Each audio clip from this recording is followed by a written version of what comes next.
Welcome to the Prime Property Finance Podcast with Gareth Morgan and Mark Watts.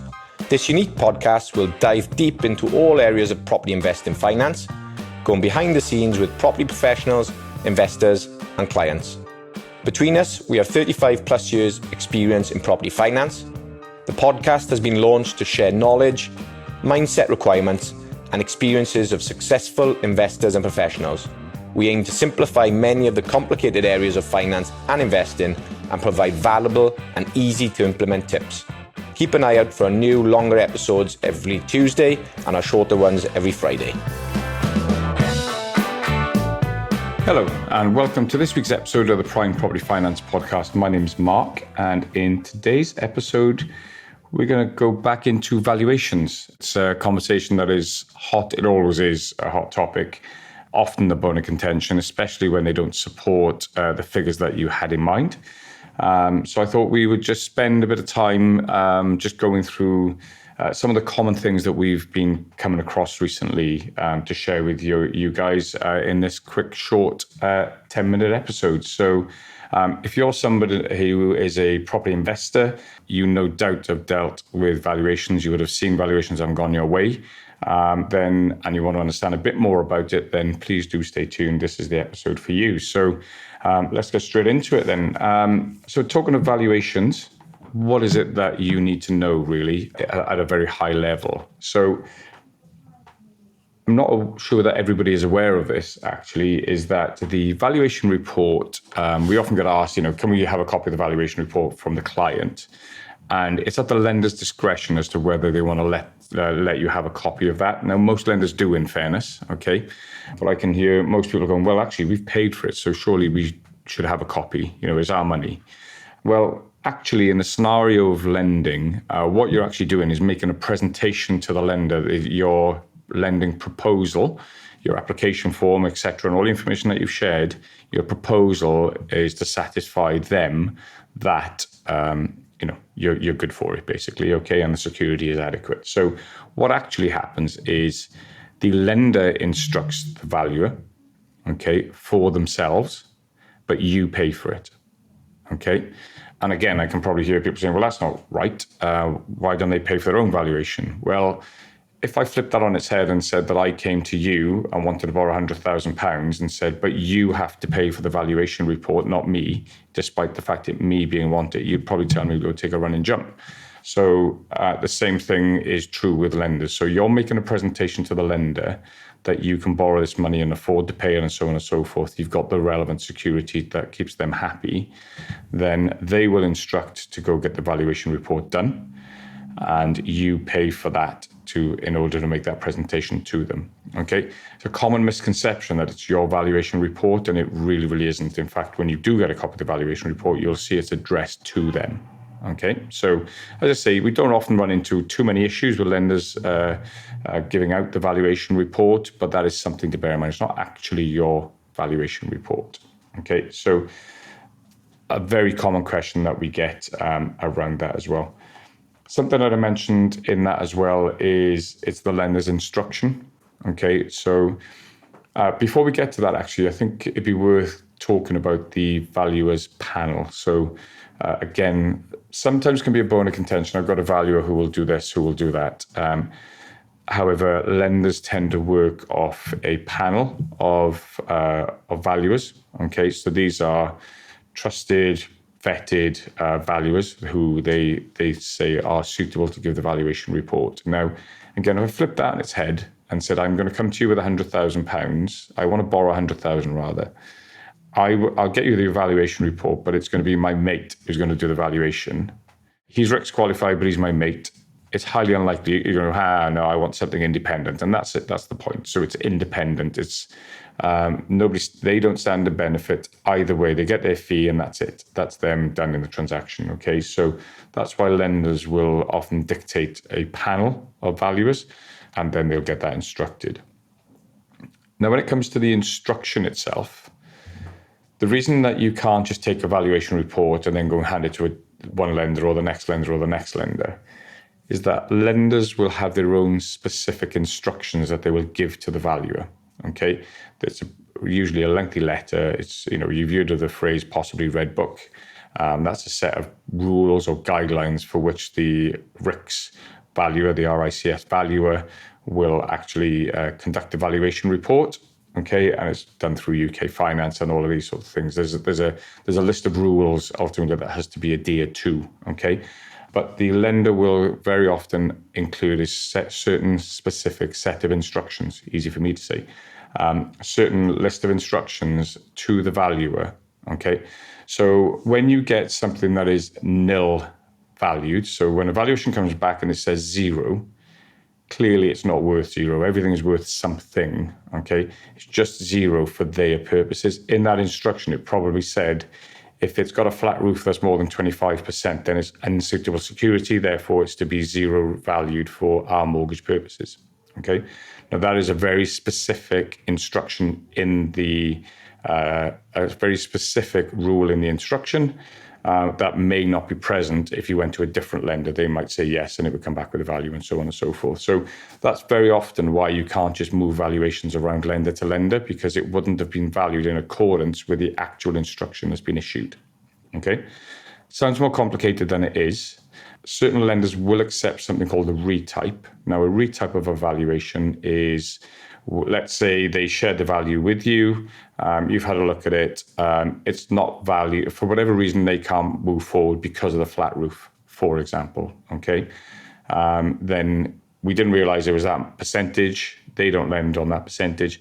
We can then find a new lender that will do it, as long as they accept a retype and they've got the consent of the original lender to do the retype. The valuer for a fee will just basically readdress that valuation report to the new lender, okay? That's assuming it's not an issue to do with the value, it's an issue to do with something else that's in the report that's stopping the first lender to actually move forward with it. So you can do retypes. We do them reasonably often, I guess, probably more so where it comes to things like bridging. That's where it's more pertinent, not so much in mortgages themselves, or development finance or things like that. The other thing to bear in mind is the more complex the property, the more specialist the lender. And the more specialist the lender, probably the more nuanced their instruction is going to be. And they can pretty much shape that instruction to fit whatever the mortgage requirement is. So, for example, we're working on a case at the moment where it's commercial property. They want to buy it to occupy themselves. They're a trading business. However, they do want to make some alterations to the property, okay? And those alterations means that half it's going to be let out to a third party and they will occupy the other half. However, they're going to buy it first. So what the lender's going to do, there's going to be a cost associated to making them alterations to the property, of course, which they can afford to do. So the lender's going to ask several things in that valuation report. The first one is, what's its value today? The second one is going to be, this is the intended action on the property once we've mortgaged it. So we're going to split it in two. They budgeted, I don't know, £100,000 for the works. Is that sensible? Yes or no? And then the second question is going to be, well, what's it going to be worth afterwards? Does it materially impact the value? Does it increase the value even? And so on and so forth. So they can shape that valuation report then to come back and answer the questions specific to the case. That doesn't tend to happen when you go to more mainstream buy-to-let lenders. They have a very templated, a very strict set of questions, and it just gets fired out, and then an answer comes back and so on. It's pretty rigid in that regard, okay? So something to bear in mind, the more sophisticated or complex the property or the more specialist the lender, sometimes the more nuanced that valuation instruction is going to be, okay? So then in the valuation report, what do we actually see? Well, it differs valuation report to valuation report, okay? You can have a short form report or you can have a long form. Now, a short form is, as the name would suggest, it is literally a form, which is an A4 sheet of paper with a series of boxes where somebody's gone and inspected the property. The short form stuff is reserved for your typical, it's a house. Yeah, there's not much that needs to go into that report because it's a 2 up, 2 down house. They're looking for things like, is there any signs of disrepair of the property, subsidence, damp, all of these sorts of things. relatively straightforward to value. There's comparable evidence all over the place, and bang, there you go, there's your figure, okay? And they'll come back with that. You may see that those valuations are, 15 minutes long in inspection times, half an hour tops, and the report is back the next day, okay? So that's a short form. They're the more common ones when, as I say, you're doing straightforward buy-to-let mortgages on an AST or a occupational contract basis, single let. We go into the long form where the property is a bit more sophisticated or a bit more complex. By that, I mean it may be a HMO. It could be something that you're looking to trade as a short-term let. It could be commercial, anything that has a degree of complexity within it.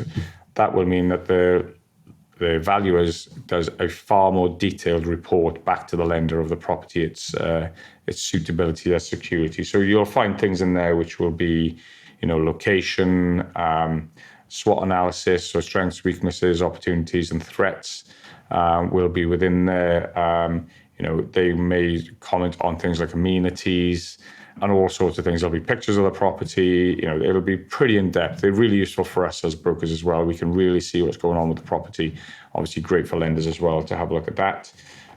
In the long form, you'll have usually a number of assumptions that have been asked for, often labeled as MV1, MV2, MV, so market value 1, market value 2, market value 3, okay, and so on and so forth. And those will just be certain assumptions, which will be, for example, MV1 would be just the open market value. So what is the market value? MV2 might be what is the market value with a 180-day sale period. So they may discount that by, 5% maybe, because there's now a timeline on the sale. MV3 maybe what is the value of this property with a 90-day sale? So again, it's going to be further discounted. It could be a trading business. What is the value of this property with this trading income, and so on and so forth. So you'll see a number of different values in there. What the lender's doing is checking, okay, the open market value may be 2 million, but if they're saying it's an extremely niche property, so it may be an extremely niche property, okay, that's worth £2 million. And if you had all day to sell it and there was no timeline, then you'd get 2 million for it. However, because it's niche, if we put it and said we need the money in 180 days, we'd have to put it down at 1.5 million, because it would take quite some time to sell to achieve the full 2 million value. Then the lender may look at it and say, well, actually, it's quite niche. Therefore, we may not be willing to lend against the open market value, and so on and so forth. Okay, so these are the sorts of things that you'll start to see in valuation reports, or where they are longer form or they're more complicated in nature. Okay, they ultimately present more risk to the lender in the event of default. So, what's the chances of them getting their money back on this one? Then we look at the valuation methodologies. So I'm sure most of you, if you've already done properties in the past and seen valuation reports, will know the comparables methodology. So that's probably the most common that you'll see. So a comparable is simply, I've got a 4-bed, semi-detached property with 3 reception rooms, a garden and a garage. I want to know what that's worth. So what the valuer will ultimately do is have a look in the marketplace and have a look for identical properties or very similar properties that have sold within a certain time frame and within a certain proximity. So it's often 6 months. So they need to have sold within the last 6 months, or they sold within the last 6 months, and be in the proximity of, let's say, a 5-mile radius. Okay. Now, if the valuer is struggling for comparable data, then they might expand that search. Say go to 12 months, go to whatever. Okay, but the reliability of that information then becomes less. Okay, and then eventually they have to find a different way of valuing it if there is no comparable evidence. And that leads me on nicely to talking about other methodologies. Okay, very often we get asked the question, well, how's the valuer going to value this? Very often the question is, I don't know. We have a rough idea. So we know that HMOs get valued most commonly in a certain way. That is a yield-based calculation if it's going to be an investment value. Okay, but then we get asked where did they get the yield from? Again, that comes from comparable properties and what have they achieved, and they will derive a yield off the back of that. But we see many other methodologies that are suitable or appropriate for that particular property type. And the valuer will ultimately decide what that is. That's what you're paying for, right? So it's a professional individual who's gone through a lot of training in order to go out and choose the most appropriate method to value the property in line with the instruction that's been received from the lender. Okay. So what you may see in more unique properties is different methodologies. What we see a lot of, especially in social housing, which we're seeing now with 5-year contracts, is with a 5-year contract, the value of that income. Let's say you've secured a 5-year contract, okay, that's securing £100,000 per annum over the next 5 years, and you wish to sell that in year 3, then the value of that contract is diminishing over time, okay, because now you've only got 3 years left of that income, then 2 years left, and so on and so forth. So you can't just do 5 times 100,000 is this. You have to have a formula that works out what the diminishing return is going to be over time, and then it will come out with a number that looks off the back of that. So many of different methodologies that go into it. And lastly, looking at contesting the valuation. So we do get valuations that don't come in and support what it is that we're trying to achieve. And we often go down the road of having those conversations around contesting it. Now, mixed emotions when it comes to contesting is it takes a long time, okay, to get the answers. I've only personally had experience of successfully contesting a valuation report, but that had a material error in it. The floor size was not measured correctly. I think they were short by, X square meters, and it added another 36,000 to the value by correcting the numbers. So that was one that we managed to get overturned, well, not overturned, but corrected. Where the report has got no issues in it, and you just disagree with the valuer's opinion, that's a really hard battle to win. They are the professionals, and the lender will rely on them, not you, for obvious reasons. Okay, you're emotionally tied to the transaction, the valuer is not. And don't forget that if the valuer values the property, let's say it's got a market value at 100 and they value it at 200, it's extreme, I know, but I'm just trying to make a point. And then they have to repossess the property and only achieve 80, and then realize that it was never worth 200 in the first place, then it's the valuer that's going to get sued. So they're clearly going to protect themselves in this transaction as well. Okay, so bear that in mind. So contesting valuations, usually what they would expect, there is a process that each lender will have in order for you to do so. Certain lenders do not allow you to contest it at all, but they are few and far between. But the sorts of things you'll need to do, you'll need to go and get new comparable evidence. If you think the comparables they've used, you've got better ones, you need to produce them, send them back in for the valuer to reconsider. So, I'm sure it does happen, but, you'd like to think that the valuer has got the best comparables available to them at that particular juncture as well. So, as I say, there is a time consideration to this as well. There will, I've seen them, they go back and forth and go back and forth for some time as well. So you're ultimately questioning or challenging the professional judgment of the valuer. I'm sure there are plenty that get overturned, but my personal experience is, not very many at all. As I say, just the one that we've had done. The other one that we get as well is, I'll just go get a different valuation. Well, you can't, in so much that which one is right. So let's say a different valuer comes back and he's valued at £50,000 more.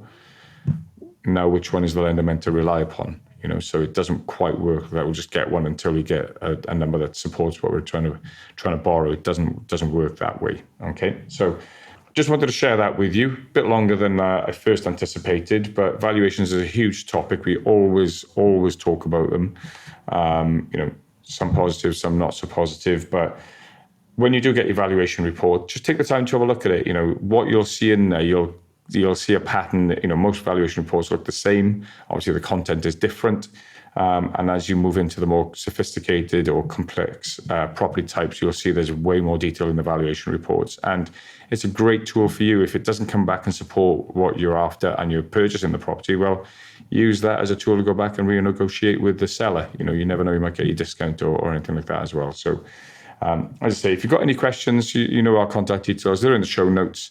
More than happy to talk through valuations with people and some of the nuances, the pros and cons, and so on and so forth. But thank you very much for listening. Really appreciate your time, guys, as always. And I will see you in the next episode. Cheers now. Take care.